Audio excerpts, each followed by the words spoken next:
mm² आएगा। अब उसके बाद हम लोग कंपेयर करेंगे AST से और AS को। तो AS जो है AST से कम है तो ये हेंस ओके। अगर ज़्यादा रहता तो फिर से हम लोग कुछ चेंज करते हैं, पर कम है तो ये ठीक है। अब हम लोग क्या निकालेंगे, एरिया ऑफ स्टील निकालेंगे, मतलब एरिया ऑफ वन स्टील जो होगा वो एरिया ऑफ मेन स्टील, वो एरिया ऑफ स्टील निकालेंगे। तो उसका फॉर्मूला है एरिया ऑफ 60 mm डाया का जो मेन स्टील है वो, तो उसका फॉर्मूला है π/4 इंटू d²। तो π/4 का 0.785 इंटू 16 का स्क्वायर,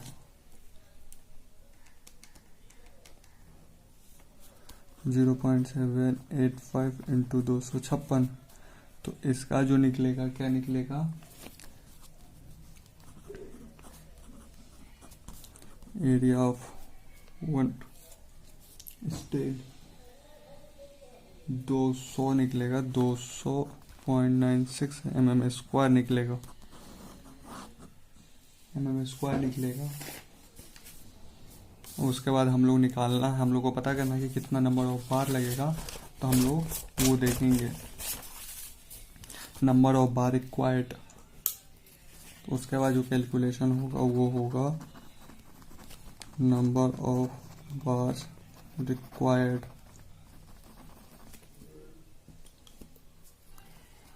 तो AST upon area of one bar equal to, हाँ इक्वल टू हो जाएगा। तो AST upon area of one bar जो हो जाएगा तो क्या हो जाएगा, इक्वल टू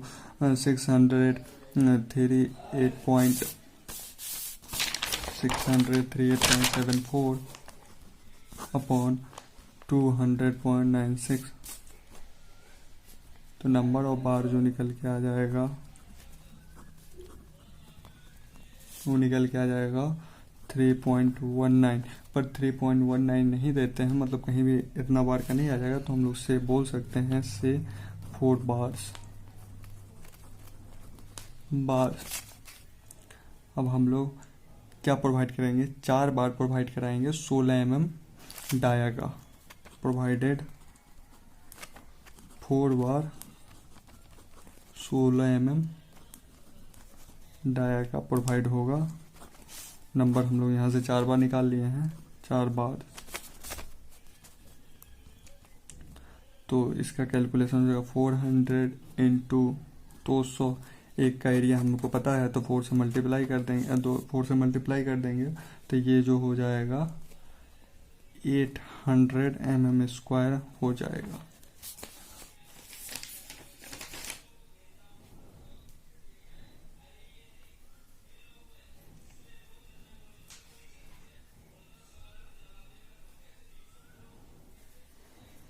तो एरिया ऑफ बार जो हो जाएगा 800 mm² हो जाएगा।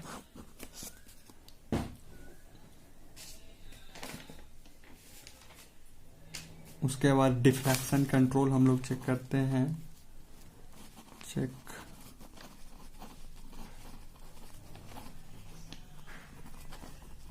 Deflection control,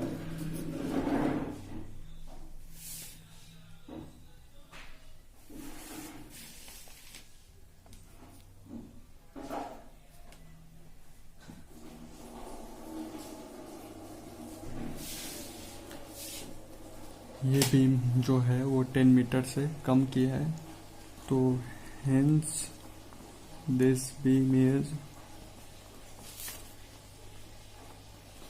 below 10 metre, then taking deflection control जो लेंगे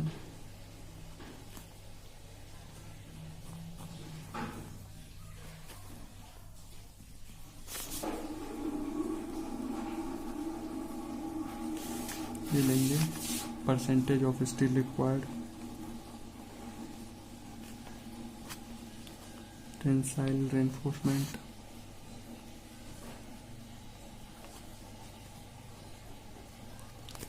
तो परसेंटेज निकालने के लिए फॉर्मूला होता है PT = 100 area of steel b into d, तो पी टी इक्वल टू जो हो जाएगा 100 इंटू 800 अपॉन 300 इंटू 569।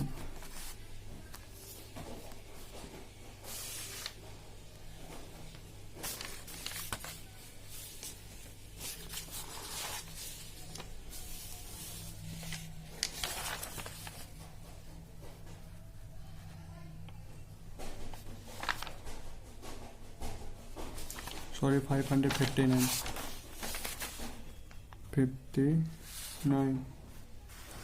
जो पीटी निकल के आएगा वो निकल के आएगा 0.46%। पीटी यहाँ से निकल के आएगा। उसके बाद हम लोग एफएस निकालेंगे, मतलब मॉडिफिकेशन फैक्टर निकालेंगे। तो मॉडिफिकेशन फैक्टर निकालने का जो फॉर्मूला होता है वो होता है एफएस इक्वल टू 0.85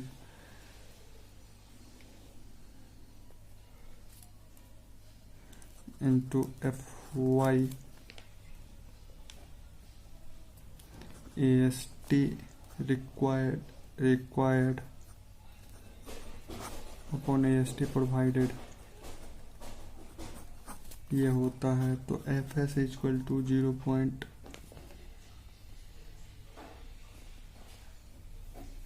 585 होता है। 585 into 415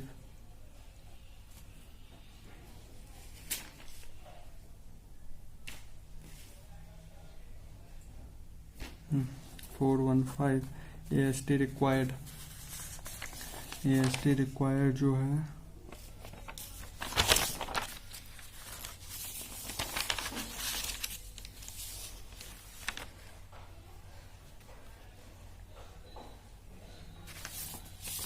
AST required 600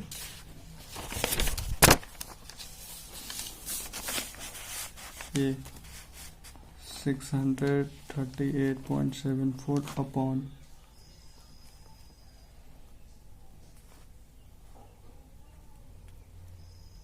AST provided. कितना प्रोवाइडेड करवा रहे हैं? तो AST प्रोवाइडेड हम लोग प्रोवाइड करवा रहे हैं 800। तो FS इक्वल टू 192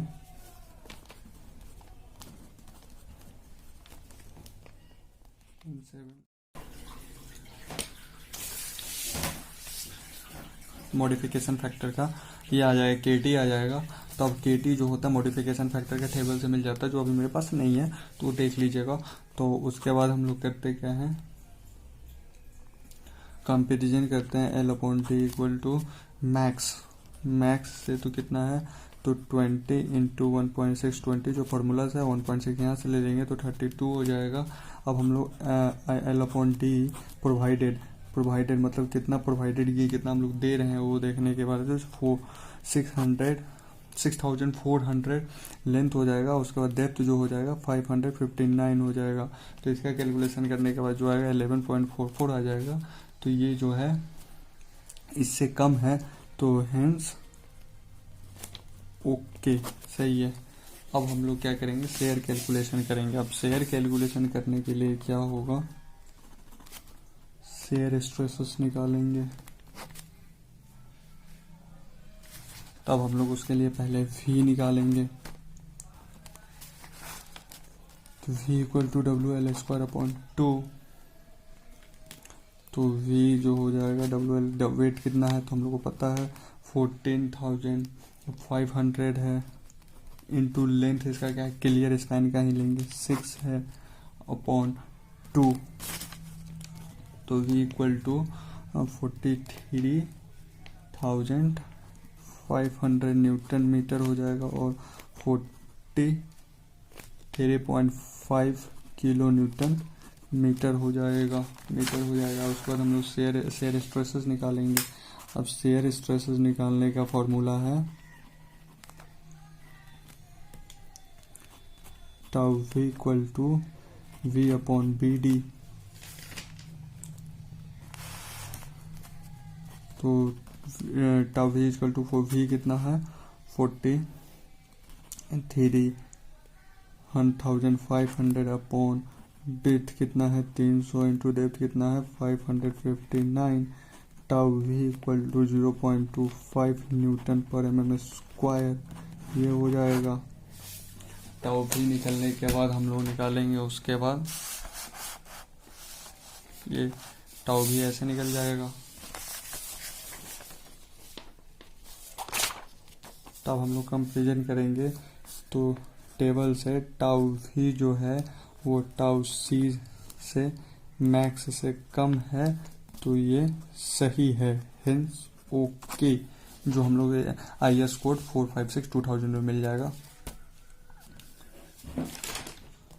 तो हम लोग क्या करेंगे, डिजाइन से रेनफोर्समेंट करेंगे। डिजाइन शियर रेनफोर्समेंट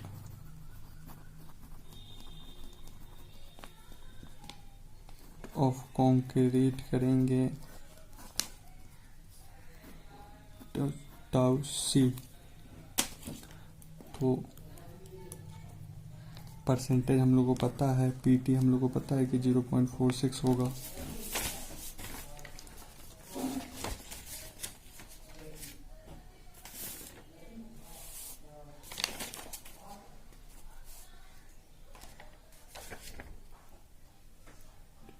हाँ, PT हम लोग यहाँ पे निकाले हैं, परसेंटेज ऑफ टेंसाइल रेनफोर्समेंट 0.46। अब इसका फॉर्मूला है टाउ सी इक्वल टू, तो इसका 0.46। उसके बाद हम लोग क्या कहते हैं, IS 456 में कोड जो दिया रहेगा वो हम लोग उसको उतार लेंगे। तो इसका हो जाता है 0.22 plus 0.30 minus 0.22 upon 0.50 minus 0.25 into 0.46 minus 0.25। तो ये टाउ सी जो निकल के आए कैलकुलेशन करने के बाद आएगा 0.94 0.28 sorry 0.280 Newton per mm square आएगा, पर mm स्क्वायर आ जाएगा। तो टाउ वी से टाउ वी कितना है,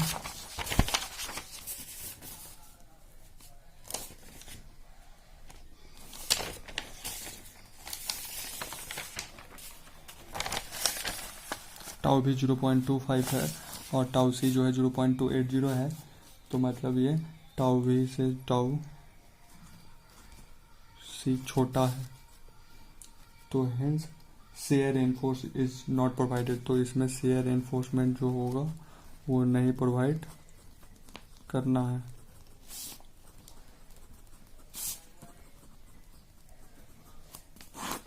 प्रोवाइडेड। अब हम लोग स्टीरअप का निकाल लेंगे। तो हम लोग 2 लेग स्टीरअप दे रहे हैं।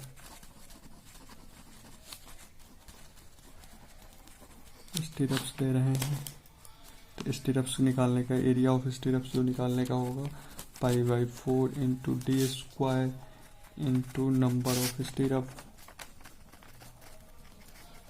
PS। तो AS इक्वल टू 0.785 इंटू 8 का स्क्वायर इंटू दो दे रहे हैं। तो AS इक्वल टू इसका कैलकुलेशन करने के बाद जो आ जाएगा वो आ जाएगा 100.48 mm स्क्वायर। अब हम लोग इसके बाद कैलकुलेशन करेंगे। क्या कैलकुलेशन करेंगे, AS का आ गया। अब हम लोग कितना स्पेसिंग ऑफ स्टीरअप कैलकुलेशन करने के लिए जो होता है 0.87 into FY into ASV upon 0.4 into B। तो एस वी इजक्वल टू हो जाएगा 0.87 इंटू 415 स्टील का यूज कर रहे हैं। ए एस बी हम लोग 100.48 निकाल रहे हैं। 0.4 इंटू बी जो हो जाएगा 300 हो जाएगा। तो एस बी जो हो जाएगा वो 330 mm का आ जाएगा। 300 mm का आ जाएगा। 303 mm का आ जाएगा। तो हम लोग उसको हम लोग 303 तो नहीं दे सकते हैं, तो हम लोग 300 mm का स्पेसिंग देंगे स्टीरअप का। एक स्टीरअप से दूसरे स्टीरअप का स्पेसिंग जो रहेगा वो 300 mm का रहेगा। और हम लोग स्पेसिंग चेक करने के लिए एक और चेक करते हैं, मैक्सिमम स्पेसिंग चेक करने के लिए करते हैं 0.75 इंटू बी, तो 0.7559 हो गया। तो इसका हो जाएगा 419.255 mm, तो 420 mm ऑफ फर्स्ट सेकेंड जो हम लोग किए हैं वो कितना आ रहा है, वो 300 mm का आ रहा है। 300 mm का आ रहा है। तो हम लोग इसका जो मिनिमम होगा वही हम लोग लेंगे। तो प्रोवाइडेड 8 mm डाया का जो रहेगा 2 legged stirrup 300 mm centre to centre throughout the length, मतलब पूरे लेंथ का कवर करेगा। Length of the beam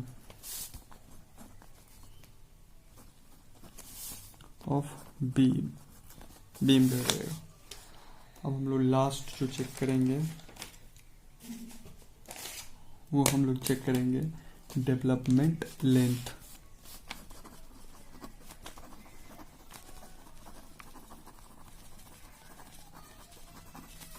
development length check करने का फॉर्मूला है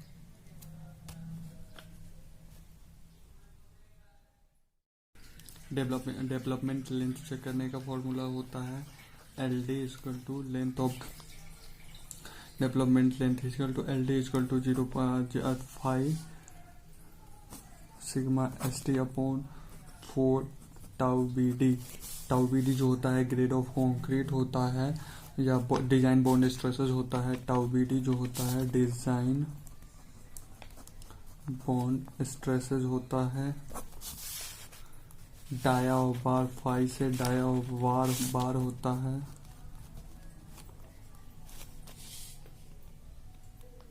और सिग्मा एस टी से स्ट्रेसेस इन बार होता है। तो l d equal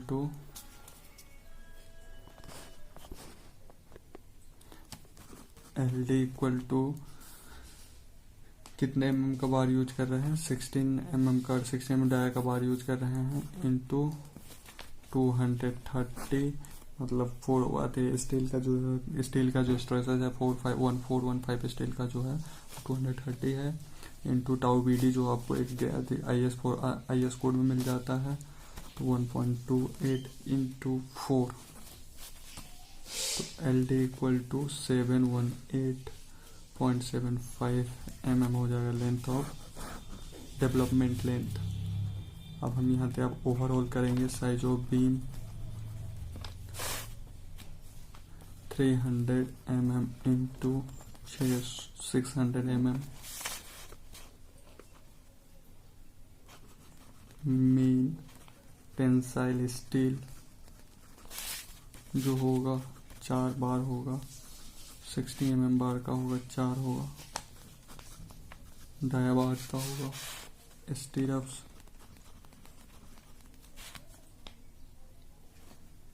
8 mm dia का होगा। 2 लेग्ड का 300 mm सेंटर टू सेंटर होगा। क्लियर कवर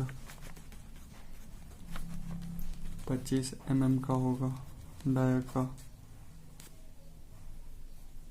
ये हम लोग का साइज ऑफ बीम हो गया। उसके बाद हम लोग जो इसका डिजाइन करेंगे, उसका प्लान बनाएंगे, तो कुछ इस प्रकार दिखेगा।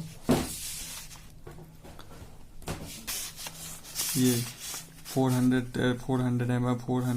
mm का वॉल है लेंथ का, तो इसको सेंटर से डिवाइड करेंगे तो 200 mm हो जाएगा। तो इफेक्टिव कवर 6.4 mm का हो जाएगा। यहाँ से लेके यहाँ तक 6.4 mm का हो जाएगा। 4 मेन बार हो गया है, 25 mm का क्लियर कवर है, 300 mm का सेंटर टू सेंटर स्टीरअप्स है, स्टीरअप का 8 mm two legged 300 mm centre to centre इसका प्रोवाइड कराया गया है। और यहाँ सेक्शन में देखेंगे तो 4 बार प्रोवाइड कराया गया है, जो नीचे प्रोवाइड कराया गया टेंसाइल जोन में करवाया गया है। 300 mm का ब्रेड्थ है और 600 mm का डेप्थ है। ये आपका इसका ड्राइंग है। कुछ कैलकुलेशन करने के बाद इतना हो जाएगा। और क्या कहते हैं, क्लियर स्पैन जो है 6000 mm मतलब 6 मीटर का है। ये है उसका ड्राइंग।